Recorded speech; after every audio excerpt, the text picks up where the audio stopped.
Hi guys, welcome back to another video. This is going to be the 23rd episode in our playthrough as the Egypt series. If you watched last episode, you remember that we just finished up a war with a nation that no longer exists called Comage. That's not really there anymore. And then we did take some land from the Seleucids as well. And so in this episode, we are going to be declaring war on Phrygia once our truce expires in about roughly 1 year. And we still do need to move all of our troops into position. So that's fine.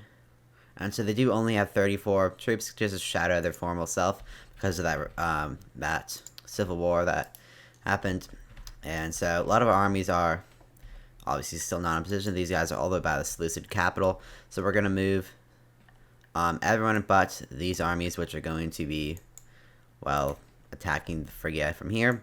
Essentially, our strategy is going to be keep at least probably 40,000-50,000 men on each side, because then we can completely take out all of Phrygia's army on one side or the other if they were to go there, and although they do still have allies.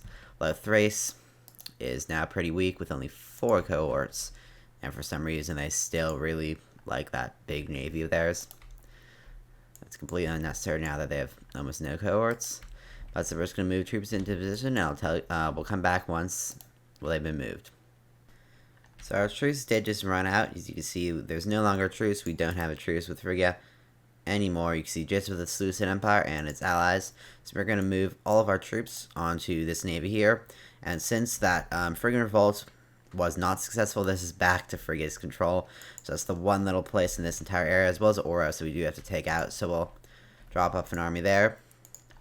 So this time, I did not forget about the troops on the ship and leave them for forever on the ship and lose half of them. And so our our manpower is recovered. Our armies are at full strength. Looks like we just got 5 more cohorts, which is fine because our economy is pretty good. You can see that this does need a governor province down there, as well as some more provinces. Nope, they already had a governor. This little bugged for a sec there. So we'll let these troops slowly go across the ocean.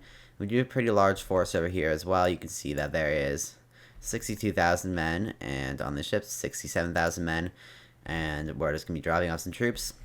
As well as that, the front over here, we're going to have a rather large army right here, because Phrygia could hit us with any size army, and we're not going to really be able to stop them. Looks like Thrace is at war with someone else, though they did not call Phrygia into it for some reason. That was not the best decision to declare war on them, Thrace. But I'm pretty sure they will not be a problem in this war then, considering that they just did that. You can see our allies are over here, and they could maybe help with this, although you never know, and they might not even join us. I do think we have a claim. I believe we have a claim. If we don't, that'd be really annoying. Looks like we already have a claim on this spot right here. Then we can just make a claim on another area as well, just in case we need another one. And so we will unembark. Not that army, that's a bit bigger an army. That's up the camera there. Okay, 12,000 troops, not 21,000. These are not very strong nations. And then once they serve their purpose down there, we'll bring them up here, because that should be relatively easy for allies to handle. Although they will also have to kind of fend off these islands that do belong to Phrygia as well. And so we will unembark all of our troops. See that since the last couple of wars, we did get this kind of key piece of land, so we do not have to immediately lay siege to any forts right here. We can just spread it in all the way into Phrygia, which is nice. We'll send this one army of 21,000 all the way over to here, and then the rest we'll just take get off the ships right here. So we'll send our navy back down to this area right here, so we can pick up that army of 12,000. Let's put them in that port, because Phrygia's navy is just about the same size as ours still. So we're free to declare war now. So we can just go over, declare war. You can see that 2 of our allies will join, not the Starfish Nation, as they call it, and they are all the way over here without military, or without a navy, so they have really no way to get up with us. The first time they actually could go around that way, considering that we did take that land. Then, of course, Phrygia, and with all of its subject states and some of its allies, and you see we already have a claim, and I believe that that area is, yep, right here. So the second we take this one area, Attica, that will give us a huge boost in war score. So that's what we're going to do right after we take out these Oreos right here, because they are kind of cornered in. There's no path indicated by no yellow dots. And so we'll put these guys in independent operations, and we'll order this army to go over to there, and then we'll put all these guys into independent operations. This is why independent operations is a good feature in the game, because it's really hard to control all of these armies. See that they're all gonna just start doing their own thing. See, it looks like Seleucid's one of their armies is trapped inside here, this country, considering that these are their allies, so it's not going to say exiled. So, yep, they're just trapped. So, immediately this entire area is coming alive. Looks like we have some naval movements, and it's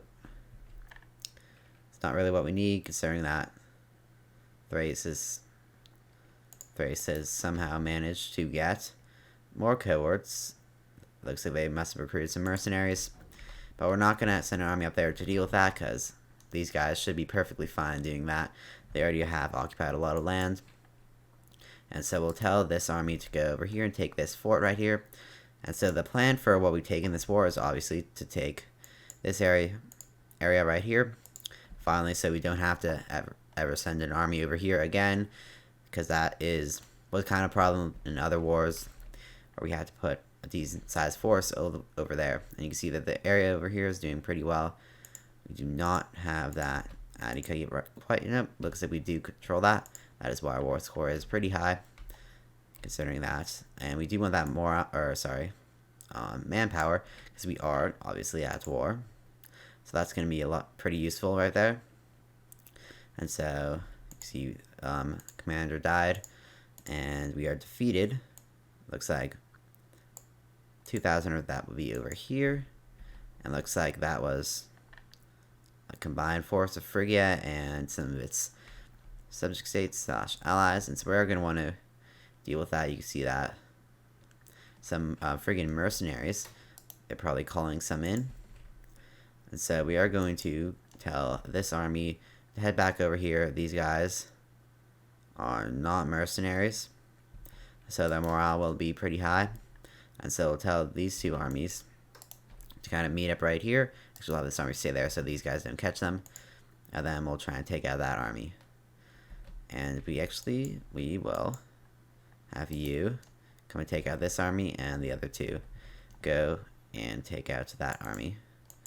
Wherever it is now. Looks like they ran somewhere. Found it. So if you could hurry up. Looks like we're not going to be able to escape from them. We are defeated. So that's not very good for our war score. But we do have this army coming over. If we can come over a bit faster, that'd be nice. Looks like it's taking a bit of a long route, but that's fine. And then looks like we won a siege over here. So what was going on over here is pretty good. We'll put those guys in Inben and Thrace. I'm going to question your reasoning, considering that you're facing much more powerful people that already occupy like half of your nation, and you're deciding to attack me. Though we do not have any forts in this area, which is kind of annoying. And you guys, actually, I told you to lay siege to that, so we might have to actually abandon that, because we don't want to lose that fort. So that'll be annoying to have to retake. And so, like, we could pause. Looks like we do an omen, more armies, which is always what we want to do, considering that we are at war. And I think, did we win? I think we won. Yeah, we won there. So that's nice. And we'll put these guys those guys kind of dodged us. And we'll put these guys back in operations. And so that's what you're going to have to do when you're at war. Is just kind of like switch between kind of like the overseer, and then like kind of controlling small like operations and things. So we'll try and catch these guys. Looks like we completely took out that one army, which I believe was trying to take that fort. And so obviously I have to go right back to this fort. It's probably pretty annoying for them, but it's fine. And so these guys kind of just been sitting here. So they look like they have this kind of under control. So we'll transport this army to either one of the locations. See that? Phrygia has some mercenaries right there. Yep, they definitely have spent quite a bit on mercenaries. And their economy is going down, and that's not very good for them considering that they don't have much. Like, if I were to expend a lot, I would still have big reserve, because Egypt is a pretty wealthy nation. And so we can, looks like we just got caught in a storm, but we can either send them to over here or to over up here. Looks like everything's going really well up here, as well as up over here, although we did lose a couple battles, and that's pretty much the entire 15,000 men is from this area. So we'll send them to kind of reinforce, because we already saw some big freaking armies over there. So we'll do that, and if we need them, we can just transport them back, although it is a pretty long kind of voyage. And looks like there's Phrygia's navy chasing after us. Never mind, it's gonna hide in a port. That's fine, and looks like another governor died. So that's a pretty good governor right there. And we'll put them in cultural assimilation. It's another thing I have done. We have everyone on cultural assimilation because everything has been essentially converted to Macedon.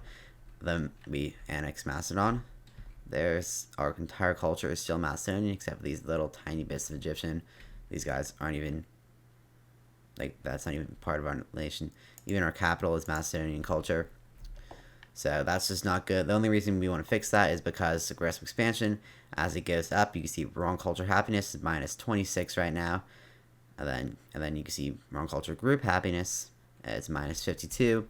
And so that's a pretty big penalty, considering that all of our culture is the wrong culture. And so that's why we're going to be trying to convert them to our culture, just for those purposes. And then we'll send this army to take this fort, because we do ideally want to take that. We'll actually put them, we'll have them take the fort, and then this fleet will sit right here in this port in case we need to take some more troops back over there. I doubt we'll need to reinforce this area anymore. Looks like Andros has hired some mercenaries. They're not very powerful. They are pretty rich though. And so they're gonna go head back. Maybe they defeated Thrace's army that was over there. And we do now have a claim on part of Phrygia. Do you remember redoing? And we took this fort, and so let's put these guys on independent operations. And so we are actually going to stop it here for this 23rd episode. We're going to resume this war with Phrygia in essentially part 2. And so thanks for watching. I'll see you again next time for episode 24, where we're just going to resume right from right here.